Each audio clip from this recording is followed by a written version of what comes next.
We're gonna get you out of here. You saved us. We're gonna save you.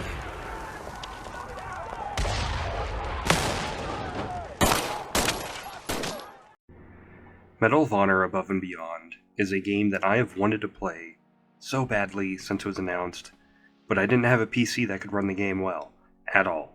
It was a blurry mess for me on PC, so I resigned to waiting for the day when I had a more powerful PC to play the game properly. Then not too long ago, it was announced for the Quest 2. I was excited. I loved Medal of Honor growing up. Those games were a huge part of my childhood, and I couldn't wait to play a new one. The first Medal of Honor game in almost a decade. So how is Medal of Honor Above and Beyond? Is it a good port to the Quest 2? Let's talk about it.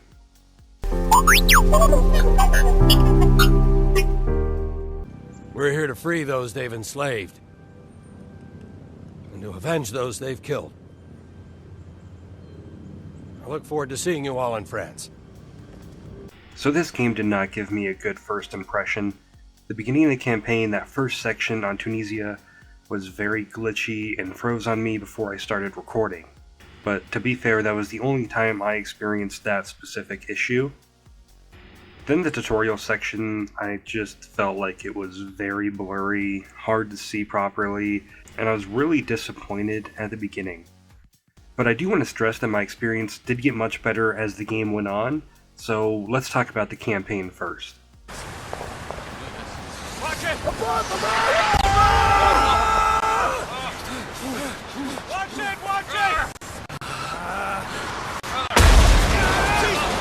It is a pretty lengthy campaign, especially for a VR game. So there are 6 missions, and each mission has about 9 little sub-missions. But sometimes they are really short, like just one quick firefight, then the next talking section. Now, the story isn't very great. You are recruited into the OSS at the beginning and travel across Europe to many different locations, and I will say that Mission 3 felt like when the game really picked up and became a lot more engaging. That's the mission where you take part in D-Day.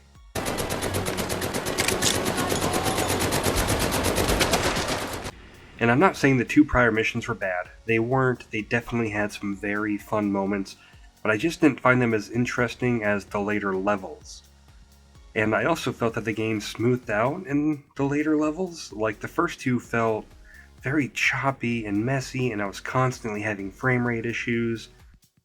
And it was just sort of blurry, but I might have just gotten used to the game, but I felt like after Mission 3, I didn't have that problem nearly as much. But the first couple missions definitely felt rough from a technical side. And the characters, oh boy, I didn't really like anyone besides the sergeant. I was not a fan of Ollie, and you spend a lot of time with Ollie. The tone of this was just weird. It felt like it wasn't taking it so seriously, but not in a we are making a lighthearted game kind of way. It's just awkward sometimes, and Ollie is always making these weird remarks, and I wasn't a fan of just how this game felt tonally. One thing I did appreciate was the briefings before each mission. It was like a really cool update of the original game's mission briefings. Definitely a nice touch, and before each mission you have this awesome shooting range room where you can test out weapons and kind of goof around. But the missions themselves can be so much fun. There is a great variety of locations and objectives. Highlights are when you go undercover into a Nazi base. Weirdly, every Nazi speaks perfect English. You have your work cut out for you. It's a pigsty in there. Fighting your way through the train is another awesome section, and there is this great sniper mission where you feel like the guy from Saving Private Ryan. There is a lot of really cool stuff that I don't want to spoil. It definitely has that AAA DNA, even in this Quest port. It might not be as pretty as the PC version, but it still has its awe moments. But the moments between the actual gameplay aren't great. You'll stand there and listen to some not so great dialogue. It's just not interesting, and it happens a lot, and it takes you out of what I think is a super fun game.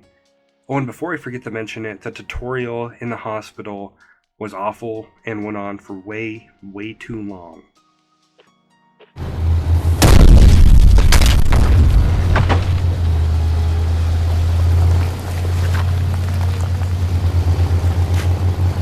but the gameplay is great. I think they captured the feel of classic Medal of Honor combat in VR perfectly. I've been playing a lot of Medal of Honor Allied Assault recently, and the gameplay while being in VR reminded me a lot of how that game feels to play. So props there, it's definitely one of the best shooters, I think, on the Quest platform. But it's definitely not without its flaws. Sometimes I'd try to hold a gun in one hand and pick something else with another hand, and it just wouldn't work. The gun would teleport to my other hand. Or I'd try to pick up an object or a new gun, and my gun would still just teleport in my hand and fire, sometimes causing a mission to fail when you need to be stealthy. Reloading was always satisfying, dropping a clip and putting in another always felt really cool. One thing though is that when you used the sniper, it felt weird. Like it was way too close to my face and I had to hold it like further away from me to make it more comfortable. And there is one mission where you are on skis, and it's the only time I felt motion sick the entire game, and it just wasn't fun. And I have my VR legs. Like I've just put over 30 hours into Resident Evil 4, so I have no issue with being in VR. But I just kept hoping that that mission would end quickly. You also have some cool turret sections, and those are fun. Also a mission when you're in a tank, and you use your head to aim in a lot of these, and I don't mind that all that much, but I would have liked a more immersive way to interact with those levels. So one thing you probably noticed from the gameplay is that it's not always very pretty. I understand that to get this on the Quest, they probably had to cut a lot of corners, but oh man, does some of this look really rough. When you're indoors, it's honestly not a bad looking game at all. It looks fine, but the occasional part outside, like this mission here, looks really bad, and I was shocked by how it looked. Like just looking at this game, which is almost 50 gigs, and comparing it to say like the Vader Immortal, right? That game looks so much better, but I understand, two completely different types of games. It's just, I was shocked by the environments and how bad they looked. But looks aren't everything, and the game does have its moments where it looks really good. What I can't forgive is the performance in a lot of these missions. The frames are just all over the place. In the larger and more intense combat encounters, the game will start to stutter, and I don't think the footage shows just how distracting it is when you have the headset on. But when it works and everything is running smoothly, it is so much fun. I can't stress that enough. The core gameplay is a lot of fun, and you have more than just a campaign. You have online multiplayer, which is a lot of fun. I'm not big into online multiplayers, but it was a lot of fun to play, and something I can see myself actually going back to, especially if I can get a couple of friends to play. And you have a few different modes to choose from. It's a lot of your standard online shooter modes, like Domination, Team Deathmatch, etc. You also have a cool survival mode. This is exactly what it sounds like. You have to survive as long as possible against endless waves of enemies. And this is also, like I've been saying, the gameplay is a lot of fun. And I think these maps actually look really good, and it looks a lot sharper and cleaner than the campaign.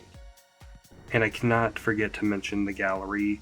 I was really looking forward to watching these after how much hype has been built up around them, even winning some really major awards.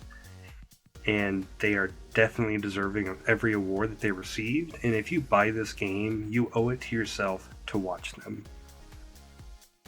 To finish this video up, Medal of Honor on Quest 2 is a mixed bag.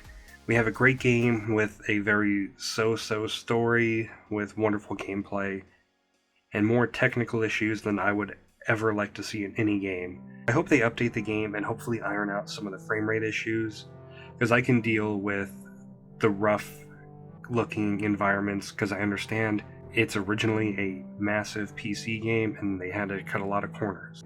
But for a VR game, it can't be stuttering in frames like that. But after all is said and done, was I disappointed with Medal of Honor's return after all these years? No. I actually really enjoyed a majority of my time with this game, and I'm beyond happy that I can play the entire game in the Quest 2. I hope this game sells well. I'd love to see a sequel, hopefully better optimized for the Quest platform. If you've played it, let me know what you thought, or what's your favorite Medal of Honor. Have a good one. Excellent choice. Boom.